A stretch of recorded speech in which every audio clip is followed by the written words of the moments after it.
Limerence by devdevlin, read by Ella Mabella. 8. Tom does not see Miss Granger in his classes for a week, but he knows she's still around because he sees her from a distance at breakfast and at dinners. Intentionally missing classes is unlike her, though he supposes that a great deal of her behaviors lately have been unlike her, and so Tom allows her to have her time. It won't be long before she will come back, he knows. Her nudes are scheduled in 5 months' time, and he is sure that she would rather gnaw off her own hand than fail her nudes.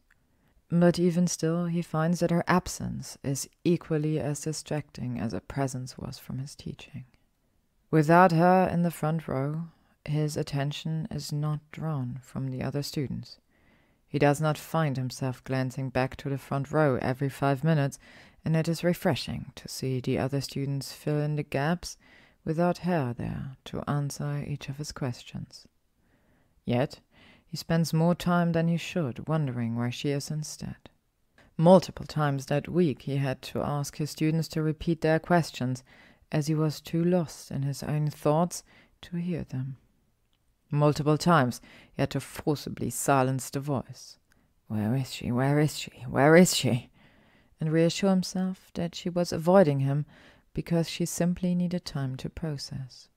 She would come back. She would come back, and when she did, she would be most apologetic for keeping him waiting. She would come back, and when she did, all would be right again. It is not until the following Monday morning, 2 weeks after his last encounter with Miss Granger, when Dumbledore requests to see him in his office, that he learns where she's been. "Take a seat, Tom." Tom does as requested, gives a perfunctory smile. "To what do I owe the pleasure?" Dumbledore crosses his wrists, resting them on his desk. "A certain matter has come to my attention, one revolting around a student, Hermione Granger." Tom blinks, and the action is too quick, driven by reflex, and it is telling. "Oh?" Dumbledore watches him analytically now. There is nothing more he can do. To speak any further would suggest knowledge, care, and so Tom waits. To be searched the way Dumbledore is currently searching him is unsettling, yet he has become accustomed to it. He has known Dumbledore for years, and he is well acquainted with the way he probes and pushes when he does not wish to be caught. Tom is sure that it works on the others. He is sure it works on everyone Dumbledore tries it on, a legilimency so subtle that not even the best ministry has to offer would detect it. But it does not work on him. "How has she been with you in class as of late?" Dumbledore asks after a long pause, and Tom, well composed now, frowns. "Wonderful," he says, and it is not a lie. "She's an extraordinary student." Dumbledore hums, moving to stroke his beard with thought. "Then would you understand my curiosity as why she has requested to discontinue with Defense Against the Dark Arts so close to her final exams?" Again his composure slips, and again he is sure that Dumbledore has noticed. He swallows. "I doubt I'd have any more of an idea than you," Tom says, voice stiff in his efforts to control it. "This is the first I've heard of it."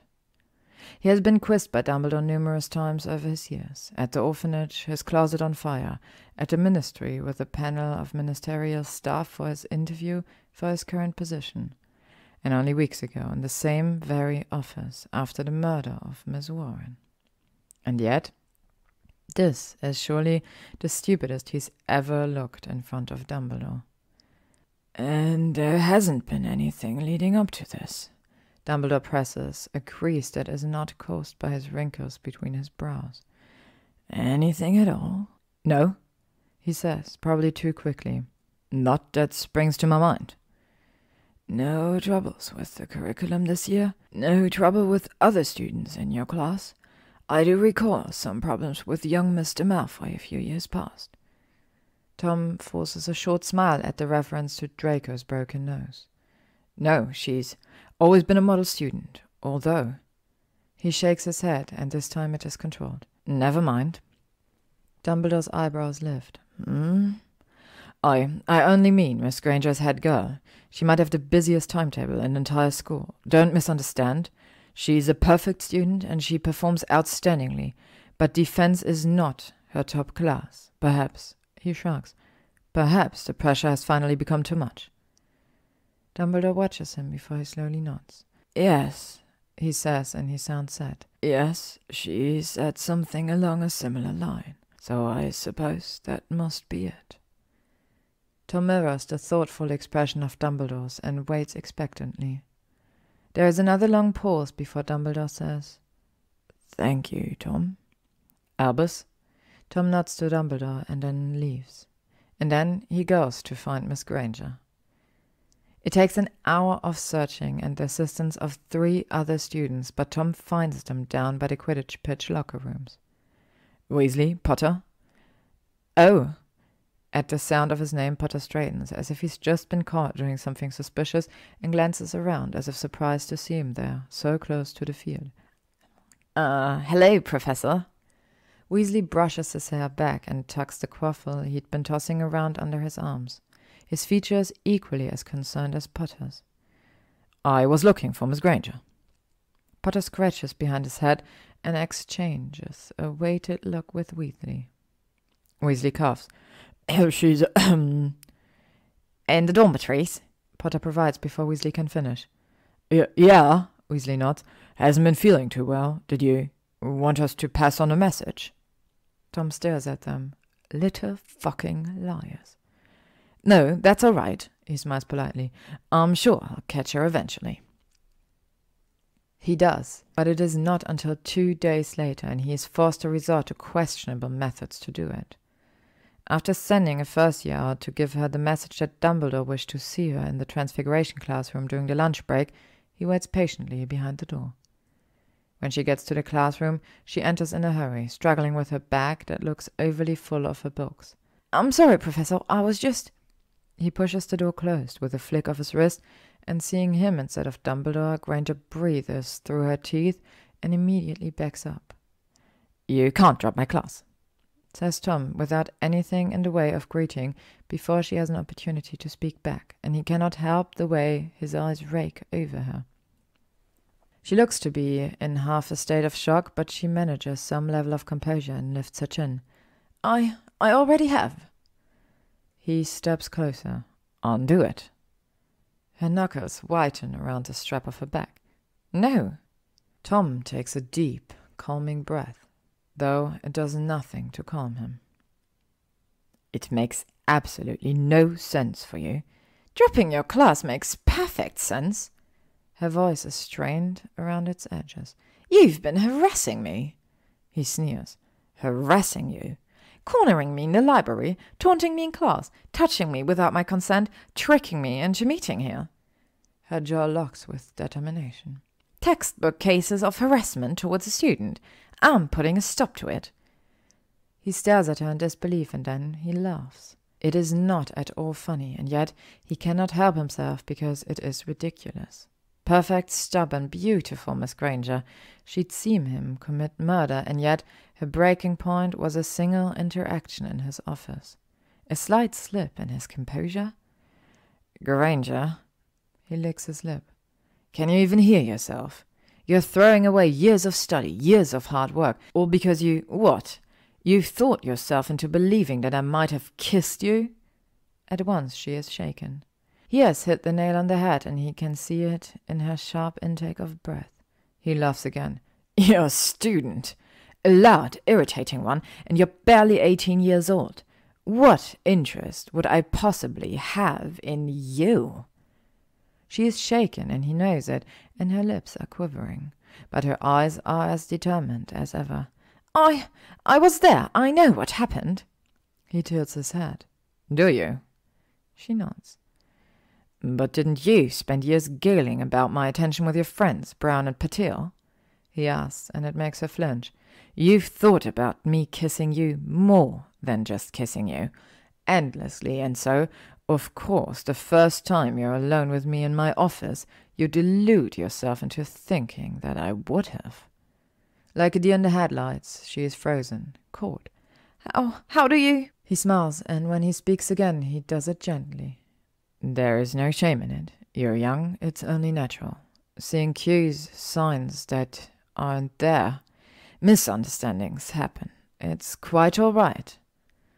Her eyes are wide, her cheeks are flushed, and he thinks he has her. She glances away, and he knows he has her. But then she breathes deeply as if to calm herself and bites into her lip. And the next time she meets his eyes, that familiar fire is still there. I'm dropping your class. Her tone is resolute. I graduate in 6 months, and after that we'll never see each other again. I have kept my word, and I will continue to keep it as per the condition of our vow, and then that will be that. He isn't smiling anymore, and he cannot help it when he steps towards her. No! She steps backward, eyes him warily. Whatever you want from me, whatever this is to you, it's not in my head, and I know it, and I want no part in it. He stares. Brilliant, brilliant, Miss Granger. She holds her chin in a way that says that she thinks she has won, and so he changes his tactic. Why not? The quiet sounds abruptly loud at the question, and she straightens, confused. If it's not in your head, if it is something that I want, if I did want to kiss you. He glances at her lips. Then why not? She swallows, and again he knows he has taken her off guard. You're a murderer? He nods. Yes, I am. But that isn't it, is it? He steps another step closer. That's not what this is it? He advances further before she can stop him, taking her jaw between his hands the way he had in his office. She pulls back, but not enough to free herself. She doesn't step away, ever the curious one, and his lips spread wide. No, he murmurs. It isn't me that disgusts you, what I am, no. The problem for you is that you do want this. Me. You want me more than you ever did before, and that's it. She blinks rapidly now, and the shaking of her head is subtle, barely there. You can't lie to me, Miss Granger. I see you, clearer than you see yourself. I can see the fire in you, longing for you to set it free, for you to let it burn. He runs the pads of his thumbs under the bone of her jaw. You fear it. You're scared that if you let it out, you'll never be able to rein it back in. But you are extraordinary. You can learn to control it, and I can give you that. She's enthralled, he can see it, and he tightens his hold on her, turning her neck upwards so that he can close the distance between them. And she lets him. His nose touches her cheeks, and his lips brush hers without pressure, only just, and his lungs have stopped functioning. All you have to do is let it out. His eyes are still open, and he can see that hers have drifted shut, and he has her. He has her, he has her, he has... Loud trampling feet echo in from the corridor, from students who are surely on their way to their next class. At the intruding sound, she pulls herself free, and he can feel the distance she puts between them like ice. He goes to follow her, to close it again, but she shakes her head, and she is trembling. She is scared. So scared, and it's wrong on her, and he wants to wring her neck and shake it out of her. But she dashes out of the classroom before he can, and he is stuck with it, that look, that helplessness, and it does not leave him. It plagues him, and Tom does not see Miss Granger again after that. Not in his classes, not at breakfast, and not at dinners. But he sees her in his dreams. He sees her each time he closes his eyes, and every time she is just as scared, just as helpless, and he is lost. To be continued. Thank you for listening to today's chapter of Limerence by devdevlin, read by Ella Max Mabella. If you would like to stay up to date on upcoming chapters and stories, you can follow me on YouTube, Spotify, AO3, Instagram, or Tumblr.